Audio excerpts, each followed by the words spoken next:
ఓం శ్రీ గురుభ్యో నమః. త్రిజగన్మోహన నీలకాంతి తనువుద్దీపింప ప్రభాత నిరజబంధు ప్రభమైన చేలముపయిన్రంజిల్ల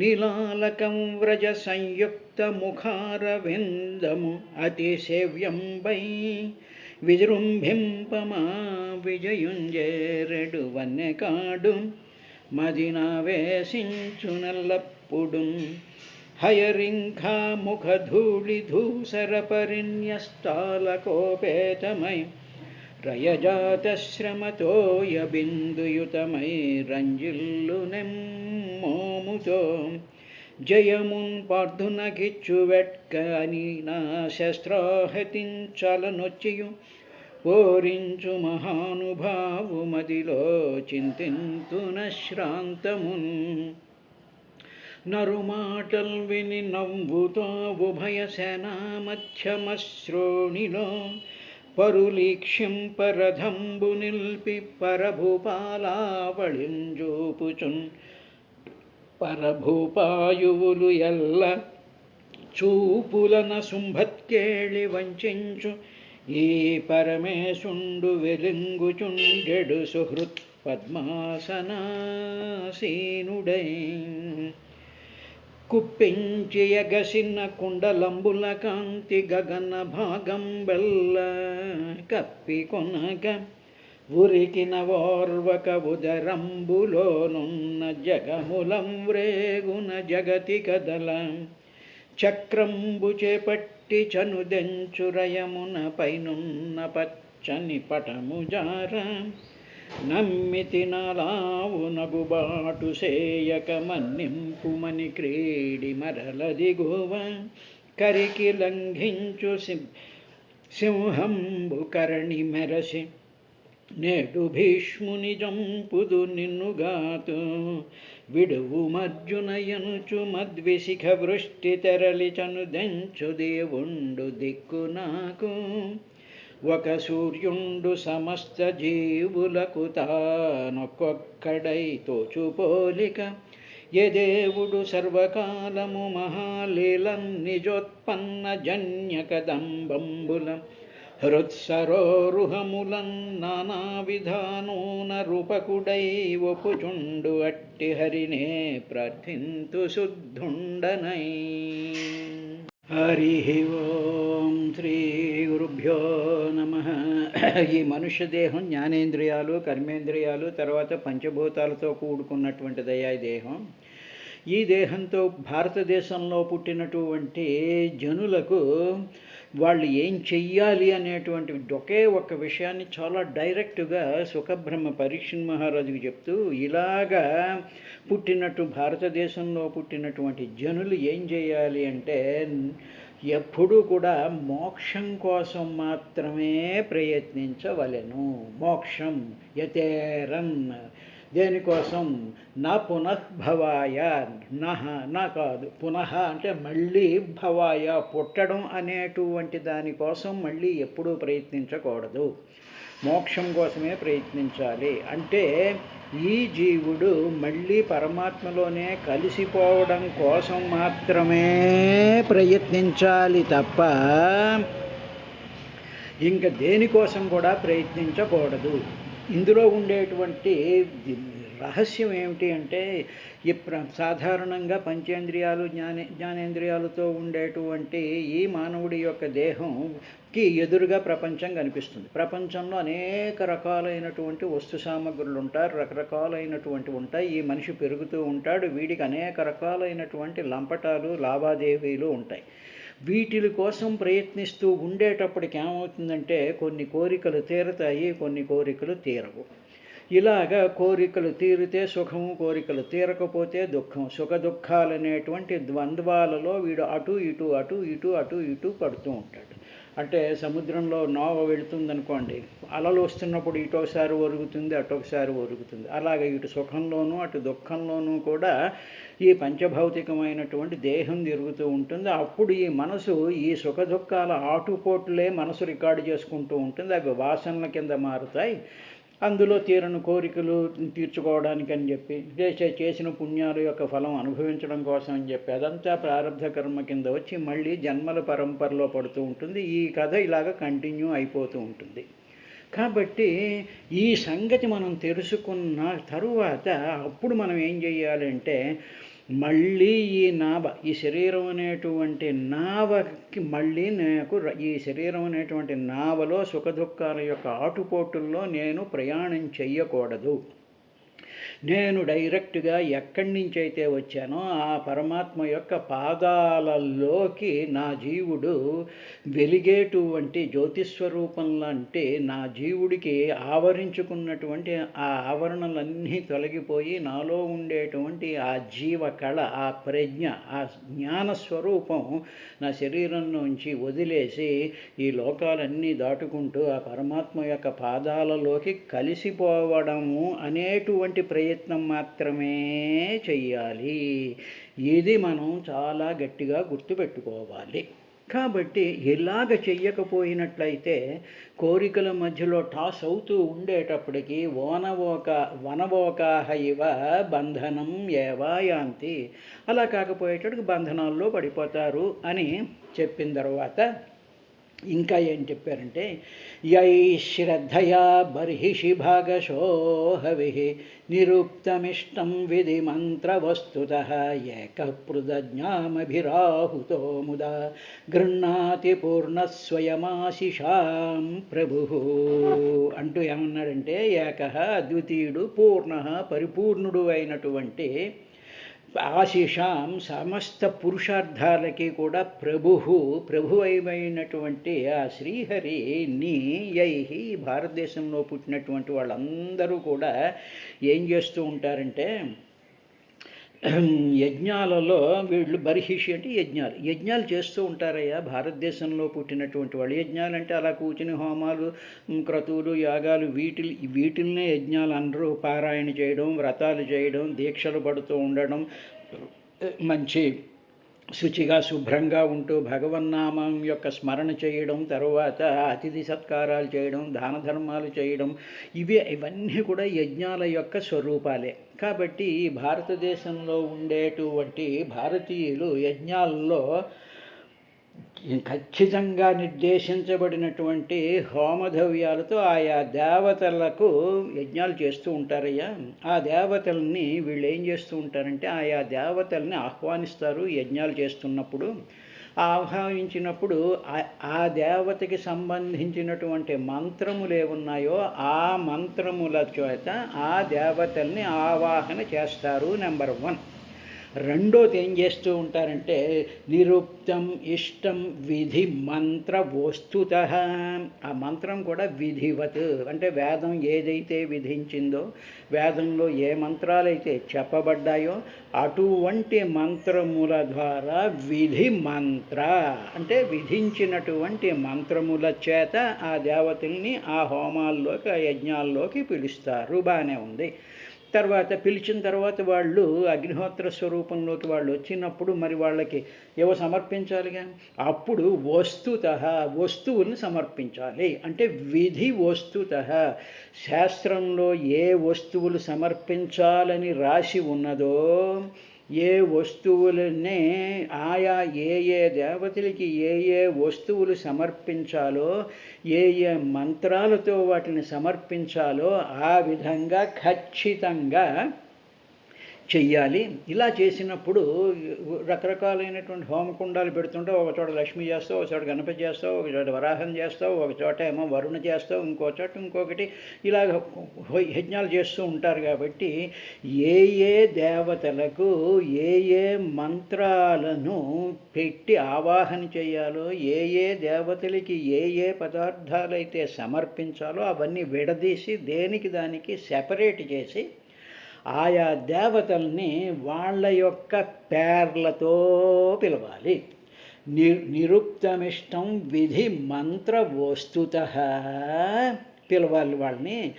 ఆ విధంగా సమర్పించినటువంటి భాగశః ఎవరి భాగాలు వాళ్ళకి సెపరేట్ చెయ్యాలయ్యా.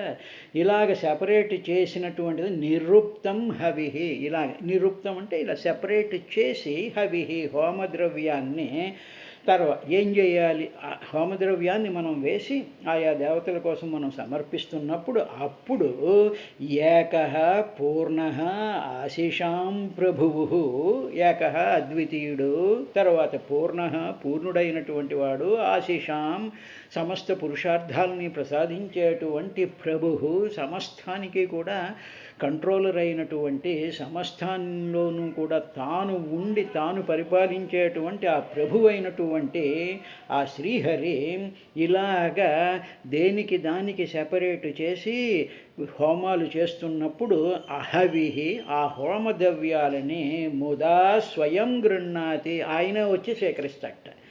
ఏమండి మరి వర్ణుడి మంత్రాన్ని పిలిచాం కదా, మరి వర్ణుడికి సంబంధించినటువంటి ఆహుతి చేశాం కదా, అక్కడేమో హయగ్రీవ హోమం చేశాం కదా, ఇక్కడ లక్ష్మీ గణపతి చేశాం కదా, ఇక్కడ గణపతి చేశాం కదా, ఇక్కడ ధన్వంతరి చేశాం కదా, ఏవో ఇవి చేశాం కదా అవి చేశాం కదా అని అన్నప్పుడు మీరేం చెప్తున్నారంటే ఏకః పూర్ణః ఆశీషాం ప్రభు శ్రీహరి, ఆ శ్రీహరే వచ్చి హోమద్రవ్యాన్ని ముదా ఆనందంతో తాను స్వీకరిస్తున్నాడన్నారంటే ఆ దేవతలు రారా అండి అనేటువంటి ప్రశ్న మనకి వస్తుంది. అందువల్ల ఏమిటి అంటే ఈ సమస్తం వర్ణుడు కానీ, ఇంద్రుడు కానీ, అగ్ని కానీ, వినాయకుడు కానీ, అమ్మవారు కానీ, లేకపోతే శివుడు కానీ, నువ్వు ఏ హోమంలో ఏ దేవతల్ని నువ్వు ఏ విధంగా పిలిచినా ఆ దేవతల యొక్క హృదయాలలో, ఆ దేవతల యొక్క శరీరాలలో, ఆ దేవతల యొక్క ఆకారాలలో తానే నిండిపోయి ఉండి ఆ దేవతా స్వరూపం కింద ఆ నామం ధరించి ఆయన వస్తాడు. వచ్చేటువంటి వాడు ఏకః పూర్ణః ఆశిషాం ప్రభు, ఆయనే ఉంటాడు. అంటే ఏమిటో నాటకం వేస్తున్నాడు అనుకోండి, ఎవడైనా నాటకం వేస్తున్నప్పుడు వాడు ఏదో వేషం వేస్తాడు, వేసేటప్పటికి వాడే ఆ వేషం వేస్తుంటాడు, తర్వాత ఇంకొక వేషం వాడే ఇంకొక వేషం వేస్తాడు. కాబట్టి అలాగా సమస్త దేవతా స్వరూపాలలోనూ కూడా తానే ఉండి ఆ దేవతలు స్వీకరిస్తున్నట్టుగా, ఏదో వర్ణుడు స్వీకరిస్తున్నాడు, ఇంద్రుడు తీసుకుంటున్నాడు, వీడు తీసుకుంటున్నాడు అని మనం అనుకుంటాం. కానీ నామరూపాత్మకంగా చూడడం అలవాటైపోయి అలాగ మనం భావిస్తూ ఉంటాం. ఈ అమ్మవారికి పులగం ఇష్టం, వినాయకుడికి ఉండ్రాళ్ళు ఇష్టం, ఆ తర్వాత ఎవరో ఇంకో వాళ్ళకి ఇంకోటి ఇష్టం, ఆయనకి చక్కెర పొంగల్ ఇష్టం అని చెప్పేసేసి మనం ఏం చేస్తున్నాం, సెపరేట్ చేసేస్తున్నాం. నిరుక్తం అంటే వేరు చేస్తున్నాం, వేరు చేసేసి ఆయా పేర్లతో వాళ్ళని పిలుస్తున్నాం. నువ్వు ఏ పేర్లతో పిలువు, నువ్వు పులగం కూడా ఆయనే తింటాడు, చక్కెర పొంగలి ఆయనే తింటాడు, బెల్లం ముక్క ఆయనే తింటాడు, అన్నీ తినేటువంటి వాడే.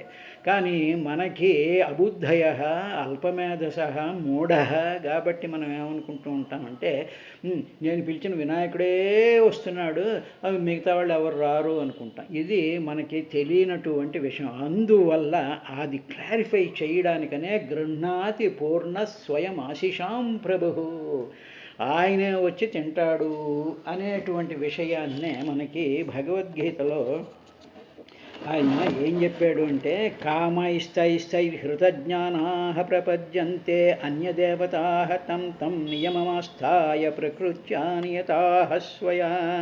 రకరకాలైనటువంటి కోరికలతో రకరకాలైనటువంటి దేవతని అన్యదేవతా అనేక రకాలైనటువంటి దేవతల్ని ఆయా కోరికలతో వాళ్ళ యొక్క స్వభావాన్ని బట్టి వాళ్ళు పిలుస్తూ ఉంటారయ్యా. ఇలా పిలిచినప్పుడు అపహృత జ్ఞానా, వాళ్ళకి జ్ఞానం లేదు, వీళ్ళు నువ్వు ఏ దేవతని పిలిచినా ఆ దేవతలో నేనే ఉన్న, ఈ పరమాత్మే ఉన్నాడు అనేటువంటి జ్ఞానం లేదు. హృతజ్ఞానా కామహై స్థైస్థై హృతజ్ఞానా ప్రపద్యంతే అన్యదేవత, అన్యదేవతల్ని వాళ్ళు పిలుస్తూ ఉంటారు. ఇలాగా పిలుస్తూ ఉండేటప్పటికీ అప్పుడు తను ఏం చేస్తాడంటే యో యో యాం యాం తనుం భక్త శ్రద్ధయార్చితుమిచ్చతి తస్య తస్య చలాం శ్రద్ధాం తామేవ విదధామ్యహం. అలాగ వాళ్ళు అంత శ్రద్ధగా అన్యదేవతలను మనసులో పెట్టుకు చేస్తూ ఉండేటప్పటికీ వాళ్ళు ఏ దేవతల్ని ఆ దేవతా శరీరాన్ని ధరించి వచ్చి చాలా విశ్వాసంతో అర్చితం పూజిస్తానని తలుచుకుంటూ ఉంటాడో అప్పుడు తస్య ఆయా కోరికలు గల భక్తుడికి తర్వాత ఆ దేవతల యందే తానే ఉండిపోయి వాళ్ళ యొక్క విశ్వాసాన్ని ఈ దేవతని వీడు పూజిస్తున్నాడుగా, ఓకే నువ్వు గణపతిని పూజించుకో, నీ విశ్వాసం అలా ఉండని అని ఆ విశ్వాసాన్ని పెంచుతాను. పెంచిన తరువాత నేనేం చేస్తూ ఉంటానంటే సతయా శ్రద్ధయా యుక్తస్తస్యారాధనమీహతే లభతే చ తతః కామన్ మయైవ విహితాన్ హితాన్. అవన్నీ కూడా నేనే ఇస్తూ ఉంటాను. ఆ దేవతా స్వరూపాల్లోకి వచ్చి నేనే వాళ్ళ యొక్క ఆయా కోరికల్ని తీరుస్తాను అన్నాడు. అదే విషయాన్ని ఇప్పుడు ఏం చెప్పాడు అంటే ఏమిటనమాట, నువ్వు అన్యదేవతల్ని ఎవరిని పూజించుకున్నా తీసుకుని తినేటువంటిది గృహ్ణాతి ముదా, చాలా సంతోషంతో నేనే స్వీకరిస్తూ ఉంటాను. ఇలా స్వీకరించేటప్పుడు ఒక పని చేస్తున్నానయ్యా. భగవద్గీతలో ఏం చెప్పాడంటే చాలా శ్రద్ధగా కూర్చుని ఆయా అన్యదేవతల్ని ఎవరినైనా పూజించుకొని వాళ్ళ యొక్క స్వభావాన్ని బట్టి, వాళ్ళకు ఉండేటువంటి సిన్సియారిటీని బట్టి, వాళ్ళకు ఉండేటువంటి ఆ గౌరవం, ఆ సంస్కారం, వాళ్ళకు ఉండేటువంటి ఆ భక్తిని బట్టి వాళ్ళ శ్రద్ధను నేను పెంచుతాను. పెంచిన తర్వాత అప్పుడు వాళ్ళకి అవి సమర్పిస్తారు. సమర్పించినప్పుడు ఆయా దేవతల యొక్క స్వరూపాలలో నేనే వచ్చి వాళ్ళకి ఫలాలు ఇస్తాను అన్నాడు. అనేసి ఏం చేశాడు, తర్వాత ఒక విదేహం చెప్పాడు. ఏమయ్యా ఇలా ఫలాలు ఇచ్చేశాను, ఓహో బాగానే ఉంది, ఆ పెద్ద గురువు గారే వచ్చి తనే తింటున్నట్ట, ఓకే వెరీ బాగుంది అని చెప్పేసిన తరువాత ఒక కాషన్ ఇస్తాడు. అంతవతి ఈ ఇచ్చినటువంటి ఫలాలు అంతంగా ఉంటాయి అంటే అవి డిసప్పీర్ అయిపోతే ఆ ఫలం అనుభవించేస్తావు, అయిపోయింది. మామిడి పండు తినేసావు, తినేంత వరకు చాలా శ్రద్ధగా మామిడి పండుని కొనుక్కుంటావు, తింటావు, ముక్కలు కోస్తావు, రసం తీసుకుంటావు, ఏవో చేస్తావు, అబ్బా అబ్బా అబ్బా అని తినేస్తావు. ఒక గంట పోయిన తర్వాత ఆ తీపి, ఆ ఫలము యొక్క రుచి మొత్తం అంతా అంతమైపోయింది. వెంటనే మళ్ళీ ఇంకో ఏదో సపోటా పండు అంటావు, లేకపోతే ఇంకో మిరపకాయ అంటావు, ఏదో అంటూ ఉంటావు.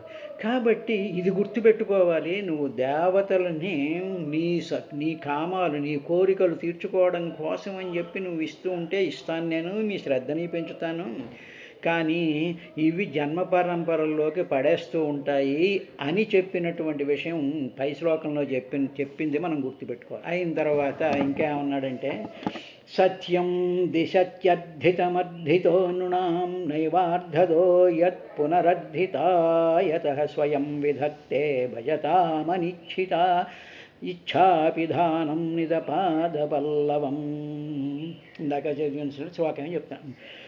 నృణాం మానవులకి అర్థిత మానవులంతా ఏవో కోరికలు కోరుతూ ఉంటారు కదా, ఆ కోరికలతో భగవంతుడిని సేవిస్తూ ఉంటారయ్యా పరిషత్తు.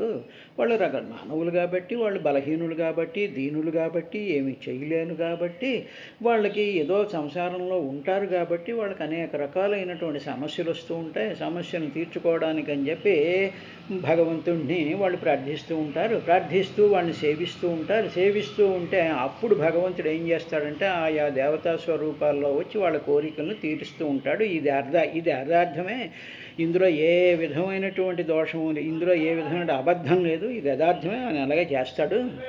కానీ ఇలాగ కోరికలు తీర్చడంతో ఏం చేస్తుంటాడంటే కోరికను తీర్చడంలో ఆ భగవానుడు పరమార్థమైనటువంటి మోక్షం ఇచ్చినట్లు కనపడదు. మోక్షం ఇవ్వటం లేదు, కోరికలు తీర్చేస్తున్నాడు. ఎప్పుడైతే నాకు కారు కావాలి అని అనుకోండి, ఎవడో డబ్బు ఇస్తాడు, కారు కొనేసుకుంటే అయిపోయింది. అదో నా బంగారం కావాలమ్మా వచ్చేసింది, ఇవాళ పూజ చేసేసానండి, నలుగురికి నేనేదో బట్టలు పెట్టేసుకున్నాను అయిపోయిందండి, అబ్బా చాలా సంతృప్తిగా ఉందండి, మర్నాడు మళ్ళీ మొదలెడుతున్నావు నువ్వు.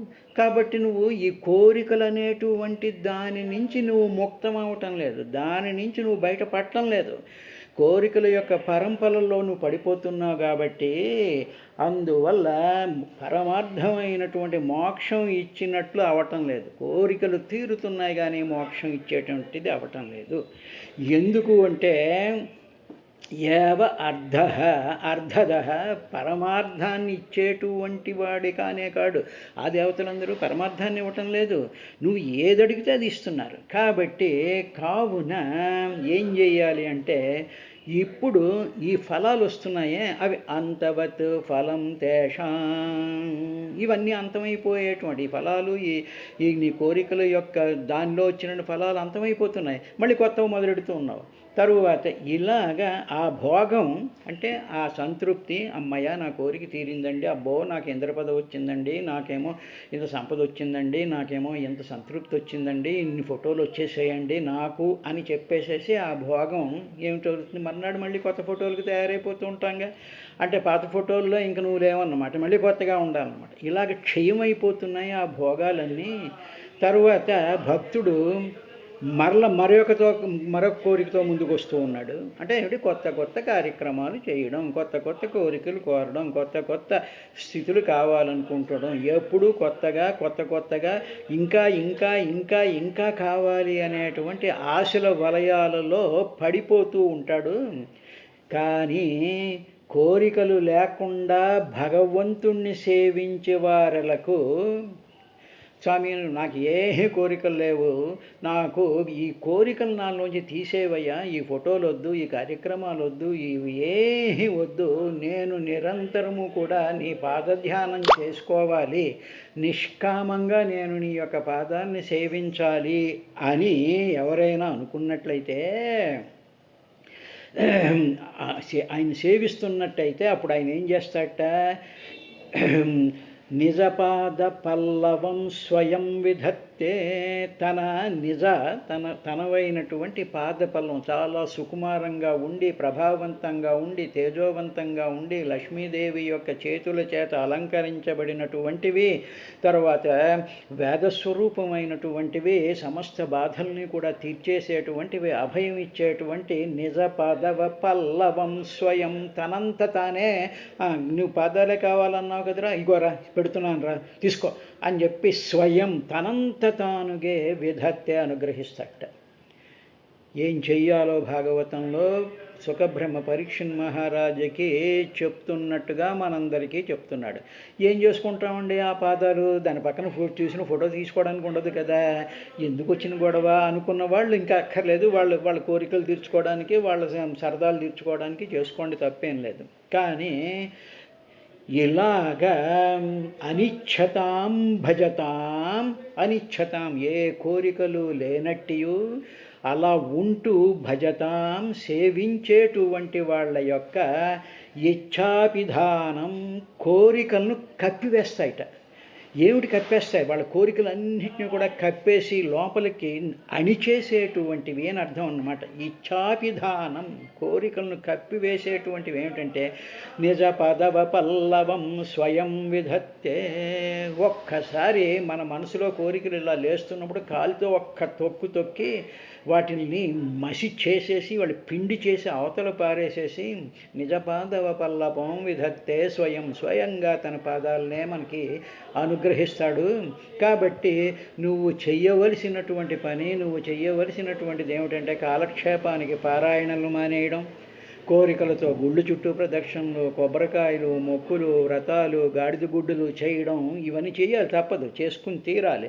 కానీ ఇలా చేస్తున్నప్పుడు నిష్కామంగా చేయడం, ఏ కోరికలు లేకుండా చెయ్యడం అనేటువంటిది చేసినట్లయితే అప్పుడు లక్ష్మీదేవి చేత స్పృశించబడినటువంటి, వేదముల చేత కీర్తించబడినటువంటి నారదాది మహర్షులు ఆ పాదాలని చూస్తూ ఉండేటువంటి నారదాది మహర్షుల యొక్క చూపుల పాదాల్లో ఉంటాయి, లక్ష్మీదేవి యొక్క స్పర్శ పాదాల్లో ఉంటాయి, లక్ష్మీదేవి యొక్క చూపుల పాదాల్లో ఉంటాయి, వేదముల యొక్క ఘోషంతా పాదాల్లో ఉంటాయి. అటువంటి పాద పల్లవాలని స్వయం విధత్తే అది మనకిస్తాడు. ఎప్పుడు అంటే కోరికలు లేకుండా ఉన్నప్పుడు.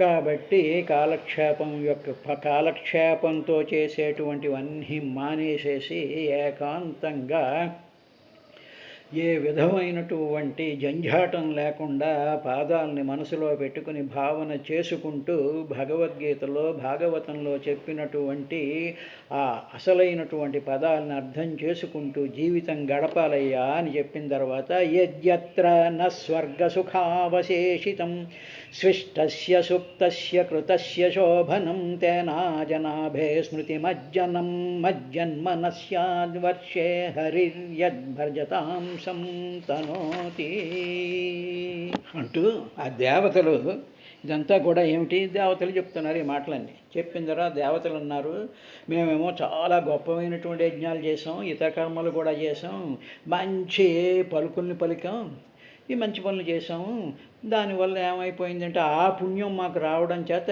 స్వర్గ సుఖాలు అనుభవిస్తున్నాం, బాగానే ఉంది మా పరిస్థితి. ఇప్పుడు ఇంకను ఆ పుణ్యం ఇంకా మిగులుంది, దాని ప్రభావం చేత ఇంకా పుణ్యం మిగులు ఉంది కాబట్టి ఆ మిగిలినటువంటి పుణ్యం యొక్క ప్రభావం చేత అజనాభ వర్షం అంటే భారతదేశంలో మాకు ఇంకా కొంచెం పుణ్యం ఉంది కదా, ఆ పుణ్యంతో మేము ఆ శ్రీహరిని ఒకే ఒక ప్రార్థన చేస్తున్నాం. శ్రీహరి యొక్క స్మృతితే, శ్రీహరి యొక్క ఆ జ్ఞాపకం చేత, ఆ స్మృతి చేత, ఆ భావం చేత మాకు మనుష్య జన్మ కలుగుగాక అని దేవతలు ప్రార్థించారండి. మాకు శ్రీహరి యొక్క స్మరణతో స్మరించుకుంటూ భారతదేశంలో పుట్టేటటువంటి విధముగా చెయ్యి. ఎందుకంటే శ్రీహరి తన భక్తులకు ఆత్మానందాన్ని అనుగ్రహిస్తాడు, అసలైనటువంటి ఆనందాన్ని, సుఖాన్ని ఇస్తాడు. కాబట్టి మమ్మల్ని మాకు ఏమాత్రం పుణ్యం మిగిలి ఉన్నా భారతదేశంలో పుట్టేటట్టు చెయ్యి అని దేవతలు